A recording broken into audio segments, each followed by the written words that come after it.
I'm 27, live in a quiet suburb just outside of Portland, and I run almost every evening after work. I'm not some hardcore athlete. I just use jogging to clear my head.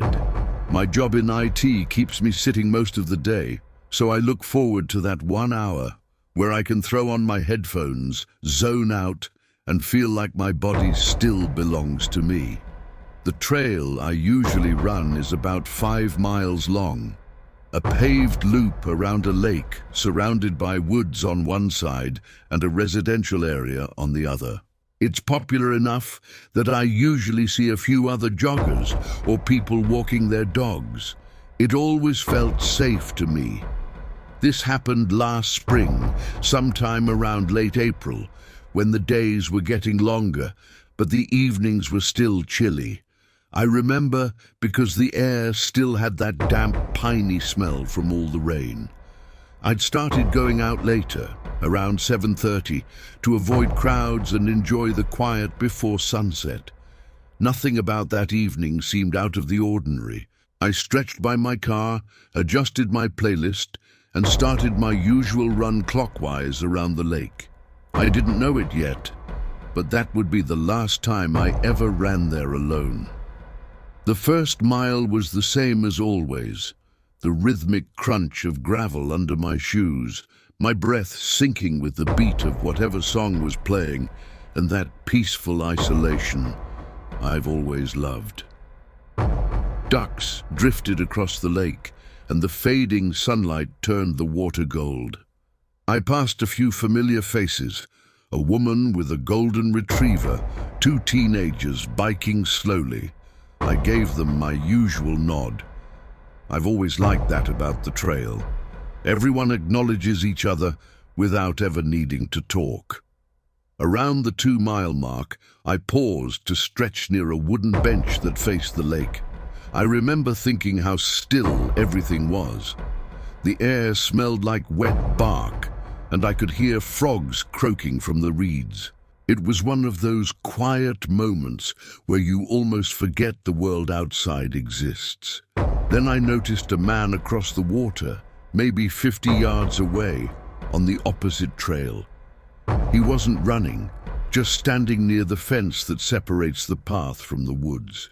He looked out toward the lake, or maybe at me, but it was hard to tell. He was wearing dark sweatpants, a gray hoodie, and a baseball cap pulled low. Nothing unusual. People stop and stare at the view all the time. Still, something about the way he stood, too still, too focused, made me glance back a few times as I started running again. I told myself not to overthink it.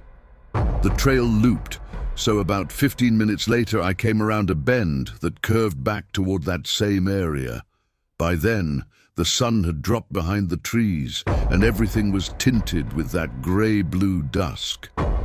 That's when I saw him again. He was on my side of the trail now, maybe 50 feet ahead, walking slow, almost deliberately slow. I figured maybe he'd just crossed over one of the small connecting bridges. But as I got closer, I noticed something that froze me mid-step. He wasn't wearing running shoes. He had on heavy work boots, the kind you'd wear on a construction site. The sound of them scuffing against the pavement broke the natural rhythm of the trail. I slowed down and pretended to check my watch, just to create some distance between us. He didn't look back. After a minute, I started jogging again, taking the next fork that veered slightly uphill through the wooded section. A shortcut I usually avoided because it felt claustrophobic. I remember thinking, he won't bother following if he's just out for a walk. The path narrowed between tall evergreens, and all I could hear was my breathing. When I reached the top of the hill, I risked a look back. He was there. Same hoodie, same heavy steps. And this time, there was no pretending. He was definitely following me. I kept running, not full sprint, but fast enough to put space between us. My heart was pounding, not from exertion, but from the cold realization that this was no coincidence. I tried to rationalize it. Maybe he was just walking the same route. Maybe he lived nearby. The trail had exits that connected to neighborhoods. He could just be taking the same one.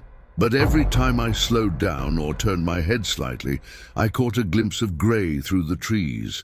Same distance, same pace, matching me. I thought about calling someone, but I'd left my phone in the car to disconnect. I cursed myself for it. At the 4-mile mark, the path split again. Left went back toward the parking lot. Right continued another mile around the far end of the lake.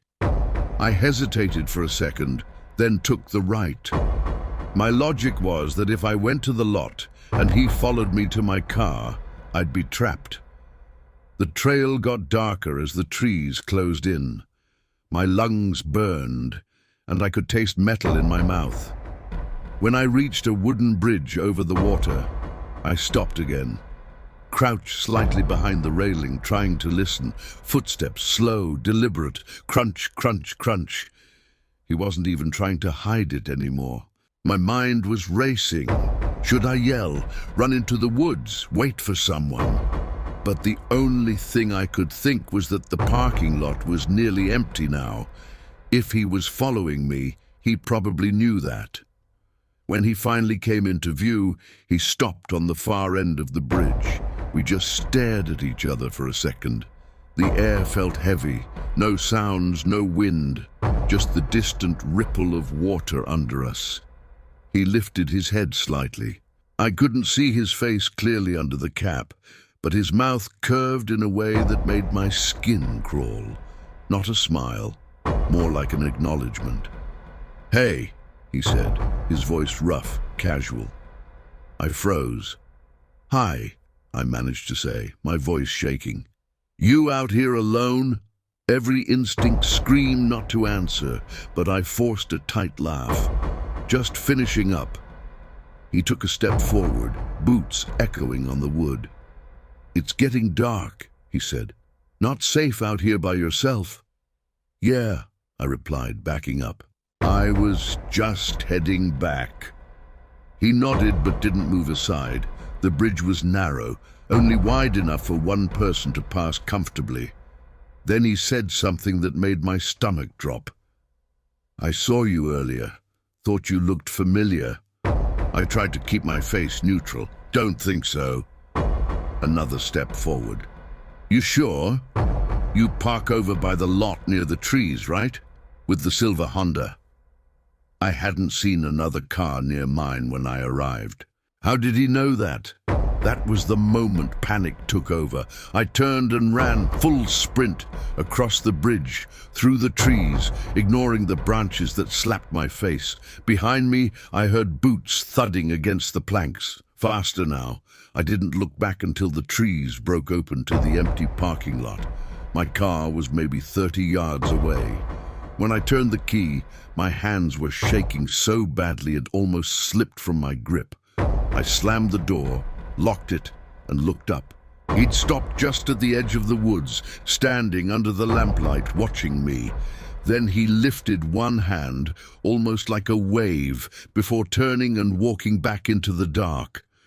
I drove home with my heart hammering so hard I thought I might pass out. I didn't go to the police that night. I told myself there wasn't much to report. No physical contact, no proof, just a man on a trail. But when I did go the next day, they said what I expected. Unless he'd threatened me or touched me, there wasn't much they could do. One of the officers mentioned that the cameras at the parking lot hadn't been working for months. For the next few weeks, I couldn't sleep. Every creak outside my window sounded like those heavy boots.